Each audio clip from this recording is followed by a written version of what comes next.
I think this is all my toodles. Reading the greatest shoe. I'm sorry this video is getting uploaded.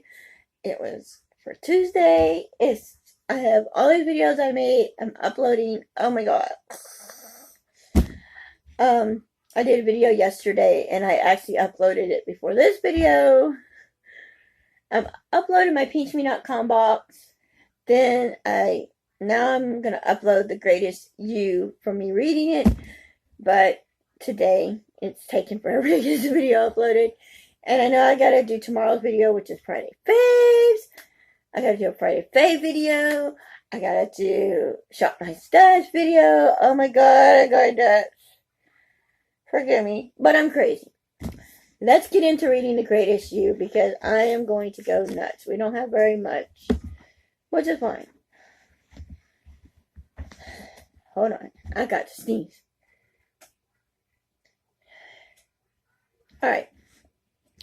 Dina Bad Seeds. I'm getting into Dina Bad Seeds. Alright.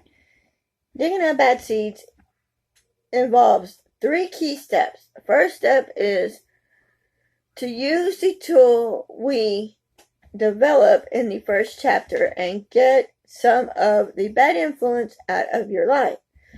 The thing about bad seed is that you can't just chop them off when they start to sprout. The sprout is just the top of the seed. What really matters is the root. And if the bad seed is taking root, it's going to keep growing no matter what you do. At the surface level. For example, if someone is regularly making you feel awful about yourself, it isn't enough to take a break from being with that individual. If he or she is truly planting bad seeds in your life, you need to separate from that person completely. Otherwise, you might feel a little better for a short while, cutting off the sprout and taking a break from a relationship. But the root is still there. And the next time you see that person, it's going to sprout up again and keep sprouting until you do something more permanent. I can say this about my son, my second son, my 22-year-old son, Joshua. When he was dating this one girl, I told him she was bad news. And she was bad news. She was taking him down, down, down. He was sticking up for her when she was getting in trouble. It was like, oh, it's not her getting into trouble. He would take the rap for her every time. It's like, oh, well, take it or I'm going to kick your butt, basically. And it was bad. So he got rid of that bad seed. He dug it up from the root. He has nothing to do with her. He dug it up from the root and threw it away. Yeah, they're still friends on Facebook and Instagram and all this other stuff, but they don't talk like they used to. And he's with somebody else now, which I'm hoping she's a lot better for him than his ex was. Okay. We already talked about the pain and the difficulties associated in cutting some out of your life. But I think it's bear repeating. While the testimony pain might be bad, it is much better than outgoing pain. You're going to keep feeling if you don't make a clean break from the industrial. As important as this step, is there another that even more important personnel facts over feeling? This is not the simplest in process, but it's central. Look, I get it. I know how easy it is to let my feelings influence me. So I'm definitely not blaming you if you don't do the same thing. Someone says something that hurts me and I let it work its way inside of me. When my coach told me I was never going to be successful as a football player, I let that get into my head. After practice, I would tell myself that maybe I will never going to be good enough. If I make a mistake on a field, I would see the confidence that coach was right and that I was just kidding myself about the whole football thing. Bad seeds mess with your head. They hurt your confidence, or they cast a shadow over your self-image, or they keep you from reaching for the goal because you don't believe you can attain these goals. The reason bad seeds are so bad is that they really affect at doing you harm. If you're dividing some random person honks at you because you didn't make a left turn fast enough, that's not a bad seed. That honk was just someone being important, and you understand that.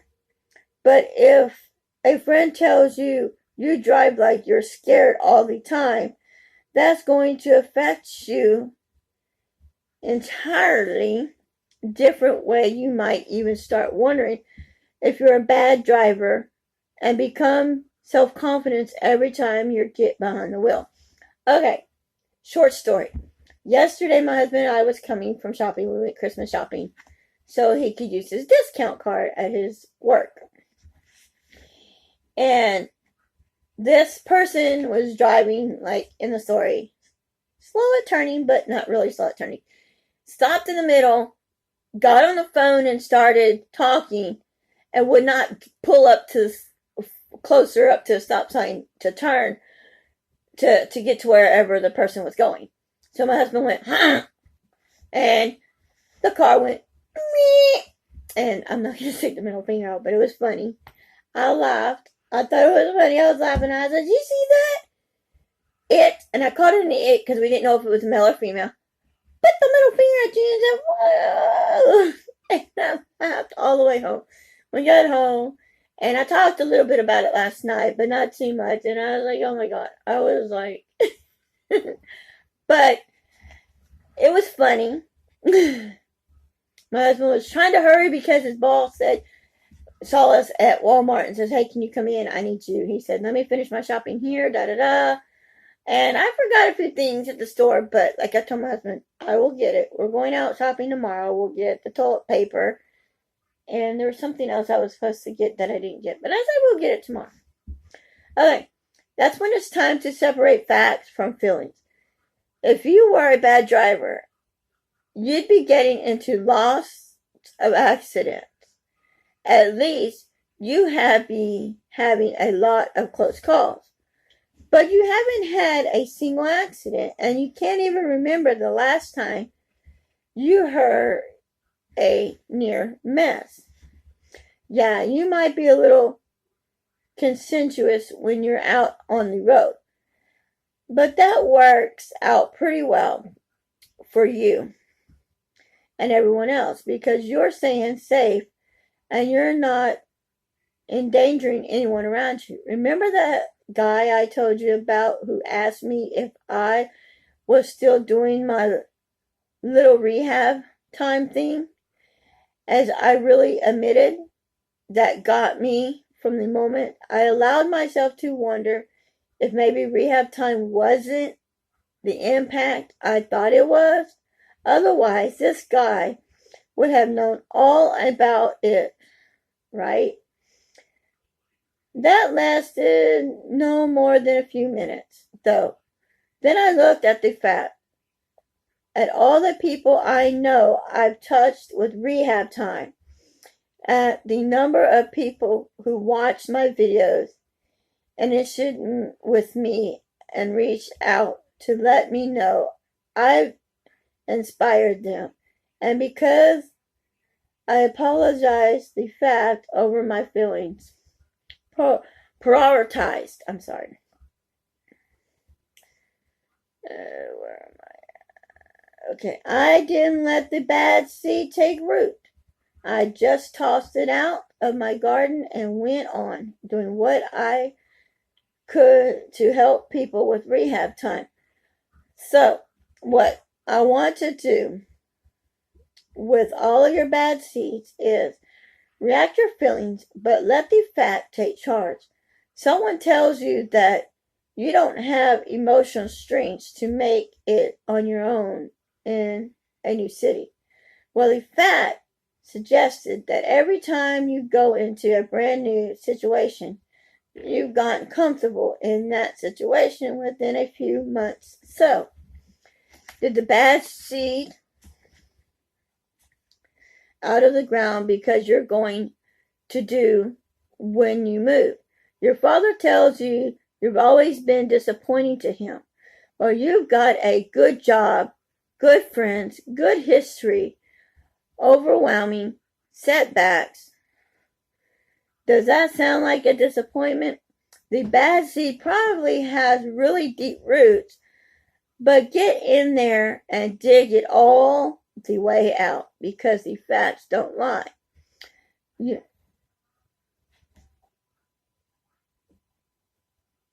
Okay, that was just weird. Well, dig all the way out because the facts don't lie. Anything but a disappointment.